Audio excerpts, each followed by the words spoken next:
Assalamualaikum warahmatullahi wabarakatuh. Selamat datang kawan-kawan semua di channel Riam Biru. Terima kasih banyak untuk kawan-kawan yang sudah berkenan hadir di channel ini. Dan untuk kawan-kawan, ini lagi musim mudik. Mungkin di antara kawan-kawan ada atau mungkin bahkan banyak kali ya yang lagi menjalani mudik. Hati-hati di jalan, selamat sampai tujuan. Ya, semoga bisa bertemu, berkumpul dengan sanak keluarga di kampung tentunya. Dan cerita kali ini masih berhubungan dengan acara mudik tadi. Kebetulan ini saya dapat cerita itu dari seorang teman menceritakan tentang pengalaman mudik temannya lagi. Nah, ini yang mengalami mudik itu, yang cerita nggak usah disebutin katanya namanya siapa. Nah, ini yang diceritakan itu namanya Mas Jalal. Jadi Mas Jalal ini tinggalnya di Jepara sana. Cuman istrinya itu asli orang Tegal. Nah, jadi di tahun 2005 waktu itu Mas Jalal sama istrinya, anggap aja Mbak Rini begitu ya. Ini Mas Jalal sama Mbak Rini kan menikah. Dan ya mereka itu dekat-dekat Lebaran itu udah istrinya itu lagi mengandung. Dan memang mengandungnya itu usianya itu udah tua, mau memasuki 9 bulan. Dan awal-awal memang rencananya Mbak Rini itu ya sudah melahirkan itu di sana di Jepara. Tapi nggak tahu dapat angin apa, mungkin melihat berita di TV gitu ya, terus ngelihat para tetangga itu banyak yang pada pergi, pada mudik ke kampung masing-masing. Ya, Mbak Rini mungkin jadi iri atau bagaimana ya. Dia tuh kepikiran gitu kan. Jadi dari Lebaran kurang seminggu, ini sikap istrinya itu berubah. Mas Jalal kan waktu itu masih kerja ya. Begitu pulang kampung, istrinya itu banyak melamun, jadi nggak ceria, nggak seperti sebelumnya. Mana udah deket-deket melahirkan lagi kan, apakah istrinya ini udah ngalamin sesuatu yang nggak enak, nggak nyaman, mules-mules atau bagaimana. Mas Jalal pun berusaha bertanya waktu itu, "Dek, kamu kenapa kok belakangan kayaknya agak murung gitu?" "Enggak apa-apa mas," jawabannya seperti itu. Tapi Mas Jalal itu nggak bisa gitu ya, dibohongin dengan sikap istrinya yang bilang nggak apa-apa tapi sikapnya itu manyun seperti itu. Ya, ditanya lagi, kenapa? Jadi nanyanya nggak waktu itu, cuman satu itu udah berapa jam. Oh, sikapnya masih seperti itu, mau tidur malam gitu kan. Ditanya lagi, kamu kalau misal ada yang dipikirin, kalau misal ada yang dikepenginin apa ya kamu mbok yo bilang. Kalau misal ada yang nggak suka, misal aku punya salah apa, ya kamu juga bilang. Jangan diem-diem kayak gitu kan. Ya Mbak Rininya masih ngeles, nggak mau ngomong apapun. Sampai keesokan harinya pagi-pagi, itu kan habis sahur gitu ya. Ini nunggu sholat subuh dan sampai akhirnya sholat subuh dan sebagainya. Nah ini ada momen obrolan sama Mas Jalal. Mbak Rini pun ngomong, "Mas, aku sebenarnya pengen mudik," katanya begitu. "Hah? Kamu pengen mudik? Tapi kan kamu ini udah deket-deket hari melahirkan," kata si Mas Jalal. "Iya sih mas, rencana awal memang aku pengennya melahirkan di sini. Tapi nggak tahu aku kok tiba-tiba keinget emak sama bapak di kampung gitu ya, dan aku kok jadi pengen ngelahirinnya tuh di sana aja ya mas ya." Udah seperti itu. Waduh, Mas Jalal juga nggak ada persiapan apapun waktu itu ya. Memang rencananya nggak mudik dulu karena istrinya lagi seperti itu, bentar lagi melahirkan. Mas Jalal pun lumayan kaget dengan omongan istrinya. Jadi sebelumnya memang nggak kepikiran istrinya bakal minta mudik atau bagaimana, karena dari awal kan udah bilang aku tuh mau melahirkannya di sini aja, di Jepara aja. Tapi kok di ujung-ujung hamin seminggu itu kok malah ngomong seperti itu ya. Mas Jalal kan jadi kaget kan. Nah terus akhirnya ya coba ngobrol sama istrinya, terus bagaimana? "Ya nggak tahu mas, pokoknya aku pengen mudik," katanya begitu. "Ya sudah kalau begitu, ini kamu perkiraan melahirkan itu kapan sih ya? Ya Mas Jalal memastikan itu ya. Kalau dari hitungan sih ya nanti lebaran sekitar seminggu Mas gitu. Oh lebaran seminggu ya. Nah aku itu dapat libur itu H-4 kata si Mas Jalal. Bagaimana? Ya udah Mas, enggak apa-apa Mas, H-4 sama seminggu kan itu masih lumayan Mas, masih ada 10 hari, 2 minggu lagi lah. Biasanya kan suka molor Mas, kata si istrinya begitu. Ya sudah kalau begitu. Nah ya mulai saat itu Mas Jalal pun udah mulai kepikiran gitu ya. Waduh ini gimana ya gitu ya. Sudah enggak apa-apa. Akhirnya Mas Jalal pun ya di kantor itu coba ngobrol-ngobrol ya. Soalnya istrinya kan lagi hamil begitu. Nggak mungkin misal mudik naik sepeda motor kayak gitu ya nggak mungkin. Kawan-kawan mohon maaf ceritanya dipotong sebentar karena mau iklan dulu bawang goreng Nyai Wiji. Seperti yang kawan-kawan tahu, bawang goreng Nyai Wiji itu adalah bawang goreng renyah tanpa campuran apapun, tanpa micin, tanpa tepung, tanpa yang lain-lain. Jadi benar-benar bawang kualitas premium, bawang murni. Untuk kawan-kawan yang belum sempat memesan, nanti bisa cek di bawah ini ya, di link produknya itu ada, bisa langsung dipesan. Untuk kawan-kawan yang kemarin sudah sempat memesan, terima kasih banyak atas pesannya. Ceritanya kita lanjutkan lagi, terima kasih. Dan akhirnya Mas Jalal itu kan memang di kantor itu ada kendaraan inventaris gitu ya. Nah setelah ngobrol-ngobrol ngusahain itu dan akhirnya dapat izin, ya sudahlah dipakai aja tuh di kantor juga geletak begitu nganggur nggak dijalanin gitu kan. Akhirnya sudah, yo Mas Jalal seneng intinya itu udah ada kendaraan lah, udah ada mobil. Jadi istriku nanti ya mudiknya itu bawa mobil, nggak mungkin bawa motor. Nah pulang ke rumah ngasih kabar seperti itu. Ya Mbak Rininya kan seneng, iya mas makasih ya mas ya udah diusahakan seperti itu ya.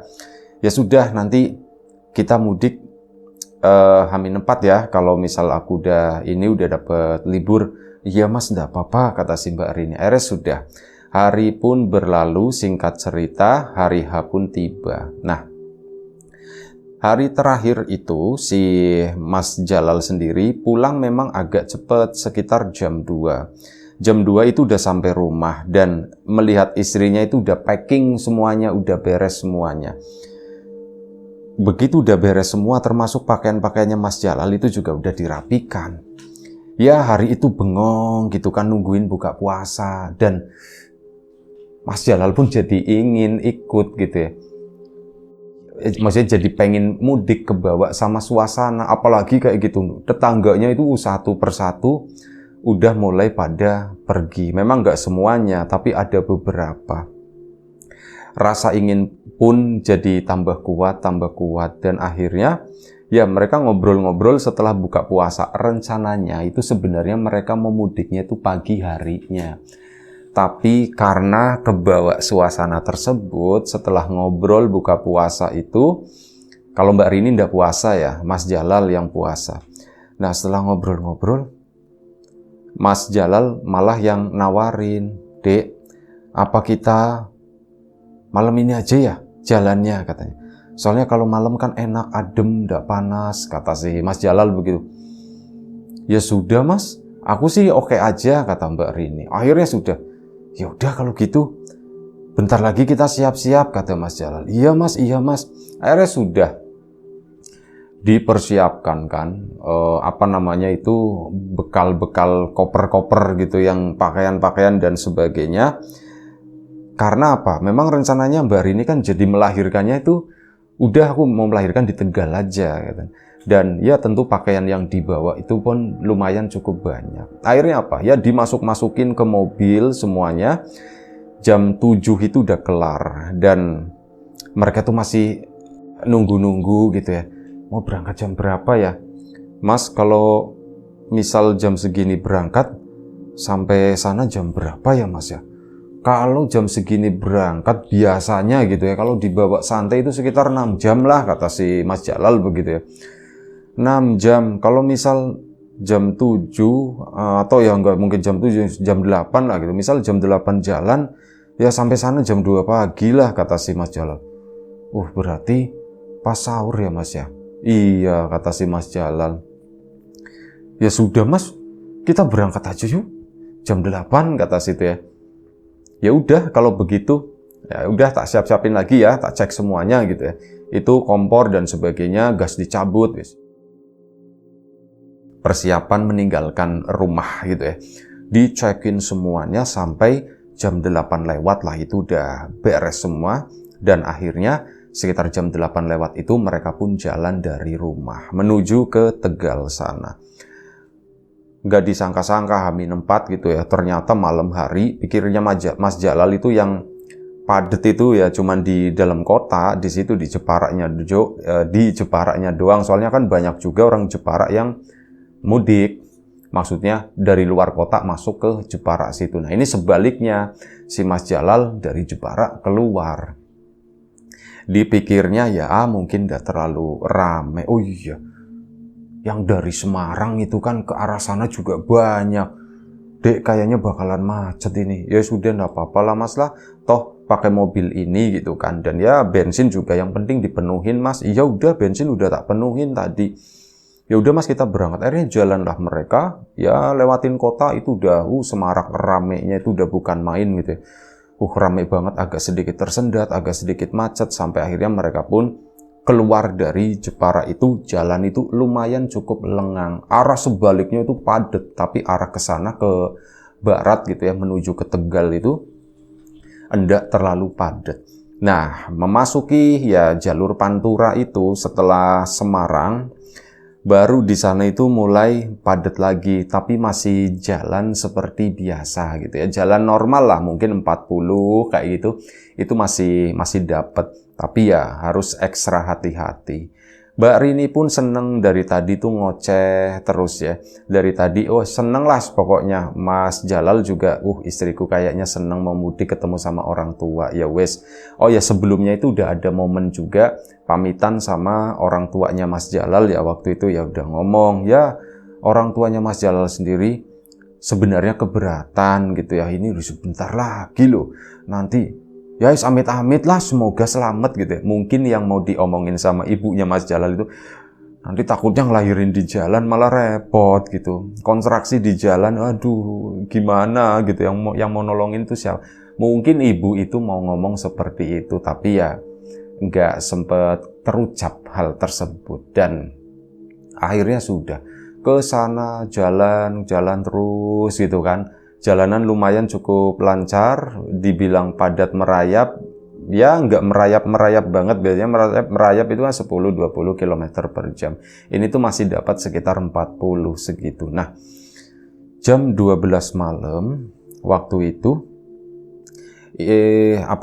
si Mas Jalal sama Mbak Rini itu udah sampai di daerah Batang di situ. Baru memasuki daerah Batang.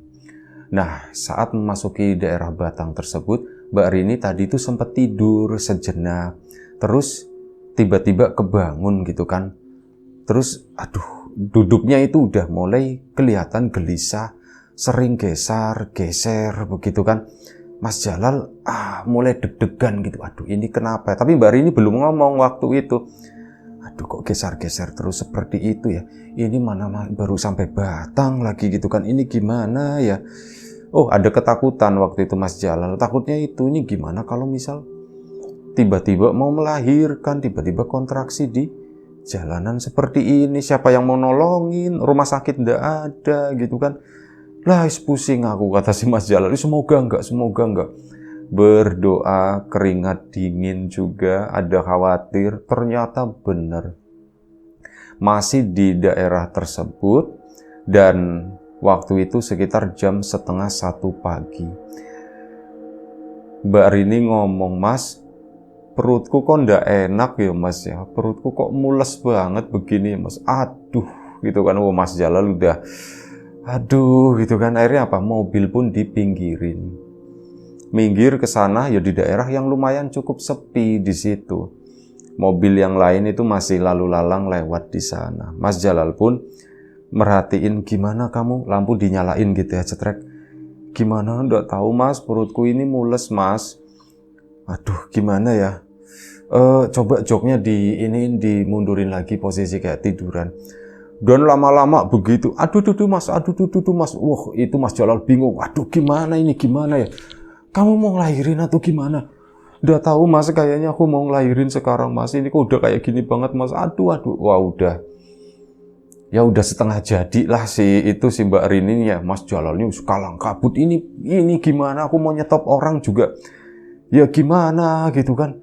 Aduh, nah Mas Jalal keluar dari mobil, muter ke sana, maksudnya mau nemenin istrinya daripada disetir terus, itu juga aku nggak tahu bagaimana ya. Aduh, gimana ya. Mas Jalal pun akhirnya turun dari mobil dan aneh waktu itu. Jalanan itu tiba-tiba sepi. Loh, kok jalanan sepi, nggak ada orang lewat sepertinya gitu ya. Apa tak bawa ngebut aja ya, nggak mungkin, orang istriku lagi begini nanti yang ada repot. Sudahlah, tak tenangin dulu. Akhirnya ke sana kan, keluar, pintu samping itu dibuka dan itu area gelap, di situ tuh hutan kali ya. Jadi Mas Jalal juga nggak tahu, nggak ada rumah satupun di situ, nggak ada bangunan, benar-benar gelap. Satu-satunya cahaya itu ya lampu mobilnya Mas Jalal sendiri. Dari arah berlawanan nggak ada yang lewat, dari arah belakang pun nggak ada yang lewat. Tiba-tiba Mas Jalal itu lagi kebingungan, ini gimana ya, aduh mas, aku perutku mules banget. Udah ngomong-ngomong seperti itu terus, dan Mas Jalal pun udah menyadari ternyata ada basah di sana, mungkin air ketubannya pecah begitu atau gimana ya. Aduh, lemes sih Mas Jalal lah. Ini gimana ya dek ya, aduh gitu kan. Mas aku juga ndak tahu mas. Ya wis lah, udah kalau mau ngelahirin di sini, wis ngelahirin di sini, ceprot lah kata si ini ya. Nanti kotorannya gampang bersihinnya gitu. Yang penting bayinya keluar dulu. Itu udah Mbak Rini tuh ngomongnya itu udah nggak kontrol, wis pokoknya seperti itu. Sampai akhirnya tiba-tiba Mas Jalal itu melihat ada dua lampu mobil itu dari arah belakang. Ya Mas Jalal bingung gitu ya. Ini aku harus gimana? Apa aku harus nyetop atau bagaimana gitu ya? Barangkali ada ibu-ibu yang bisa membantu atau gimana. Mas Jalal pun cuman berdiri begini ngeliatin itu ada mobil. Dan ternyata begitu lewat, mobilnya itu warnanya putih. Itu mobil pick up. Mobil pick up putih. Carry yang lama gitu ya. Pokoknya mobilnya itu mobil lama. Sekitar tahun 90-an mungkin ya. Pick up, di belakangnya itu banyak orang seperti kayak petani. Jadi pada pakai caping, ibu-ibu, semuanya itu ibu-ibu. Ini ngelewatin si mobilnya Mas Jalal gitu kan, ke depan. Nah begitu di depannya, si mobil itu berhenti, langsung nyot gitu, set. Si ibu-ibu itu pada turun dari mobil dan Mas Jalal kan, ibu-ibu ini, mas, kena ngopo mas katanya. Mas kena ngopo mas? Bu, istri saya mau ngelahirin katanya begitu. Istri saya mau ngelahirin. Oh mau ngelahirin mas? Ya udah sini keluar. Mas Jalal di situ tenang kan. Wah ini ibu-ibu semua nih. Biarpun setelannya modelan begini, para petani begitu ya. Cuman mereka bersih ya. Yang penting ya orang-orang begini tuh pernah ngelahirin gitu. Jadi ada pengalaman. Ya udahlah, aku nggak tahu yang mau bantuin itu siapa. Dan ada bantuan seperti ini, Mas Jalal pun agak sedikit tenang. Tapi kok begini, harus ngelahirin di jalan. Akhirnya apa? Mbak Rini pun dikeluarkan dari mobil, dibantu berjalan. Di kakinya itu kursi jok depan itu juga udah basah gitu ya. Mbak Rini diangkat ke mobil pick up, ditaruh di situ. Nah, ibu-ibu ini ndak tahu Mas Jalal mereka itu siapa. Yang jelas apa? Mereka itu baunya wangi.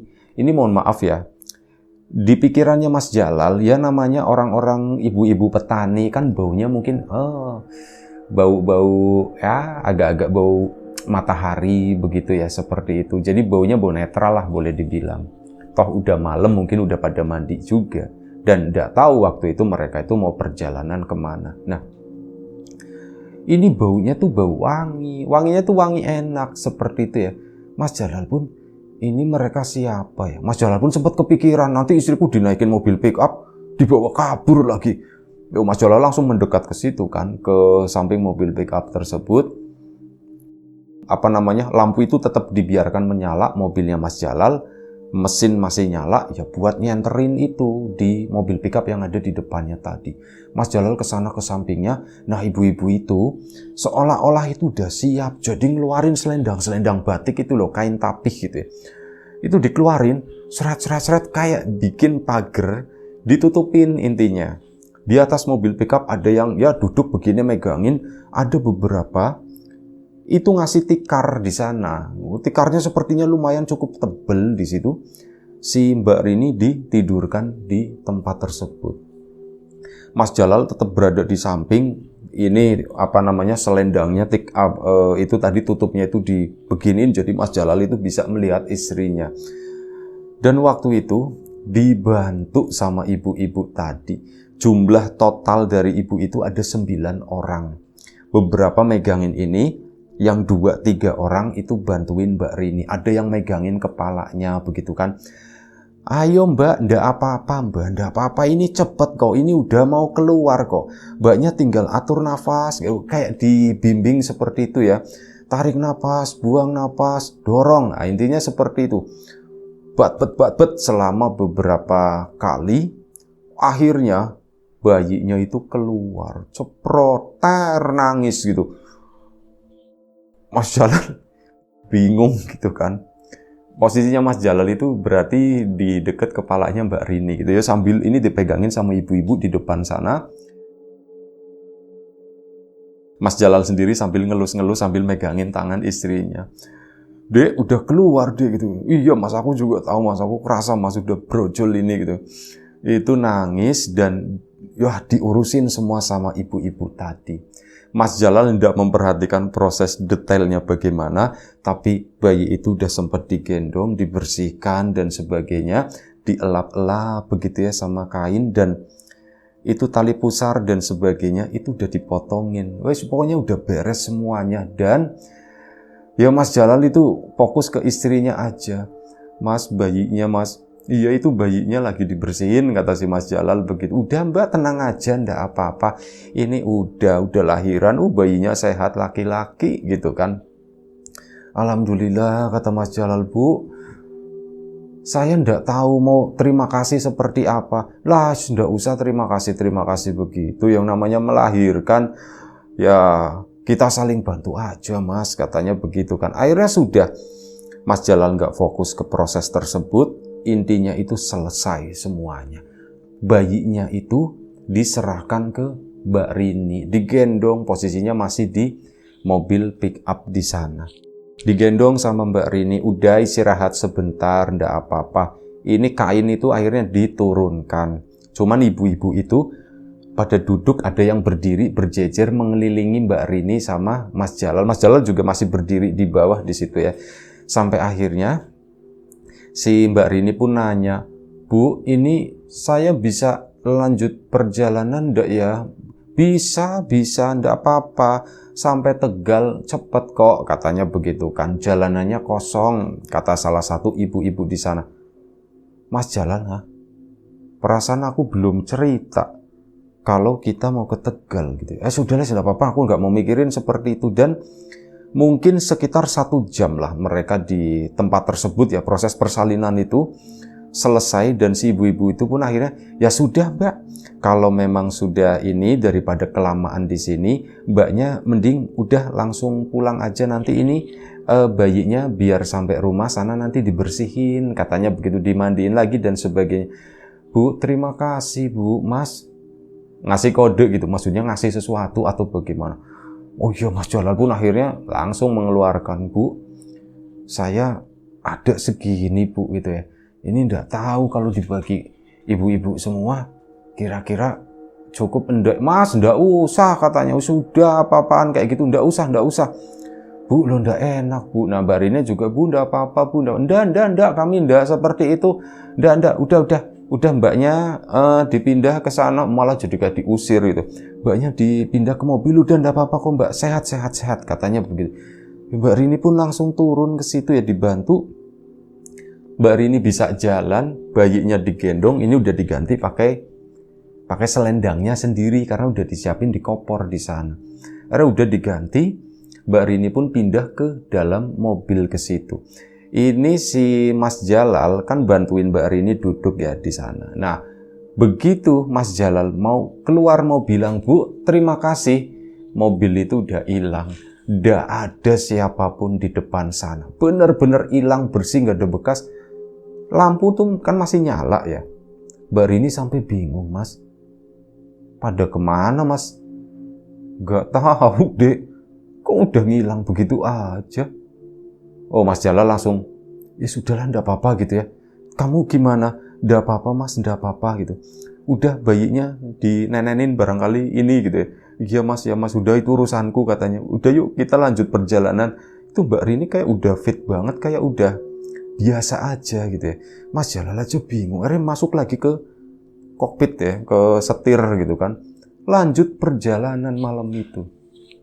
Dan ada sesuatu yang aneh lagi. Dari daerah Batang tersebut sampai memasuki Tegal, mereka itu nggak ketemu satu kendaraan pun yang sejalur. Yang papasan ada, yang dari arah barat ke timur itu ada beberapa, tapi yang searah dari timur ke arah barat itu nggak ada sama sekali. Pantura itu sepi. Makanya Mas Jalal itu bisa agak cepat jalan 60 km begitu ya, itu masih bisa. Ya lumayan cukup digeber malam itu. "Kamu ndak apa-apa, Dik, ndak apa-apa. Bayinya diliatin tidur, Mas," katanya. Itu ya sudah, syukurlah. "Aku pengen cepet-cepet sampai rumah, Mas," kata si Mbak Rininya. Dan akhirnya sudah. Begitu sana kosong. "Kok jalanan kosong ya, Dek?" "Iya kan dibilang sama ibu-ibu tadi juga cepet jalanannya kosong." Mas Jalal itu sebenarnya pengen ngebahas ini tuh apa ya gitu ya, tapi nanti dulu. Dan singkat cerita sampailah mereka di Tegal. Nah, begitu memasuki Tegal baru ada kendaraan-kendaraan lain dan sudah, mereka memang nggak terlalu jauh. Begitu masuk ke sana sampailah di rumahnya Mbak Rini. Yo pada kaget gitu kan, "Loh, belepotan darah waktu itu kan." Dan ya akhirnya heboh malam itu. Ya Mbak Rininya ditolongin, ditanganin sama keluarga, bayinya dibersihin dan yang lain-lain. Baru Mas Jalal cerita, "Bu, Pak, ya Rin ya gitu ya. Tadi begini diceritakan semuanya." Itu keluarga, "Hah? Bisa begitu?" "Iya, kami juga bingung," kata si Mas Jalal. "Sumpah kami bingung, Pak, Bu. Mereka itu siapa?" gitu. Dan sebelum Mas Jalal ngomong, orang tuanya Mbak Rini itu udah ngomong. Itu mungkin lah nggak tahu itu apa gitu ya. Itu mungkin yang bau reksok di daerah situ kali. Maksudnya yang nungguin hutan tersebut, ngebantu Rini melahirkan kali ya. "Iya kali ya, Bu ya. Iya kali ya," gitu kan. "Lah sudahlah, biarin aja," gitu kan. "Alhamdulillah, Bu, mau dikasih uang itu enggak mau," katanya begitu. "Ya sudah, kalau begitu mending itu kan uang yang niat kamu kasih ke mereka, udah kamu sumbangin aja," gitu kan. "Kasih anak-anak atau di sini itu janda-janda atau bagaimana," kata ibu mertuanya. "Iya, Bu," setuju si Mas Jalal. Mbak Rini juga setuju banget. Akhirnya ya sudah, cerita itu ya lumayan heboh di kampung tersebut. Rini itu ngelahirin di jalan gitu ya. Yang nolongin itu jin atau apa gitu. Yang nolongin itu penunggu sana. Yang tiba-tiba datang, tiba-tiba ngilang pakai mobil pickup warna putih. Pakaiannya itu kayak ibu-ibu petani semuanya. Bahkan apa, Mas Jalal itu nggak ngelihat sopirnya itu siapa. Itu nggak ngelihat gitu ya. Kan biasanya sopir laki-laki gitu ya. Bisa jadi itu salah satu ibu-ibu tadi yang nyetirin mobil tersebut. Dan udah akhirnya dibagikan. Yang tadinya mau dikasih buat melahirkan gitu kan, itu dibagikan ke warga sekitar yang kurang mampu dan sebagainya. Ya alhamdulillah dapat doa. Dan mudik itu adalah mudik paling berkesan buat si Mas Jalal. Karena ya itu tadi mengalami sesuatu. Lah ini udah, aku sampai sekarang juga nggak ngerti mereka itu siapa. Intinya Mas Jalal itu berterima kasih lah sama mereka itu. Dan ceritanya sampai di sini aja. Setelah itu Mbak Rini tinggal lumayan cukup lama di sana. Selepas Lebaran Mas Jalal balik ke Jepara karena pekerjaan. Itu aja. Terima kasih kawan-kawan sudah mantengin cerita ini sampai detik ini. Terima kasih kawan-kawan subscriber, kawan-kawan membership, kawan-kawan yang udah kasih support dalam bentuk super thanks ke Riam Biru. Terima kasih banyak. Kawan-kawan yang udah ngasih like, udah nge-share ke yang lainnya, kawan-kawan yang udah ninggalin komentar juga terima kasih banyak. Yang sudah memesan membeli bawang gorengnya Wiji, tak lupa terima kasih banyak. Yang belum sempat memesan, ditunggu pesanannya. Yang sudah mampir di channel Lapak Horor juga terima kasih. Doa terbaik dari kami untuk kawan-kawan semua. Semoga selalu diberi kemudahan dalam hal apapun, termasuk kemudahan dalam hal rezeki. Yang sakit segera diberi kesembuhan, yang sehat tetap dijaga kesehatannya. Selamat mudik, selamat sampai tujuan. Jaga kesehatan kawan-kawan semuanya. Assalamualaikum warahmatullahi wabarakatuh.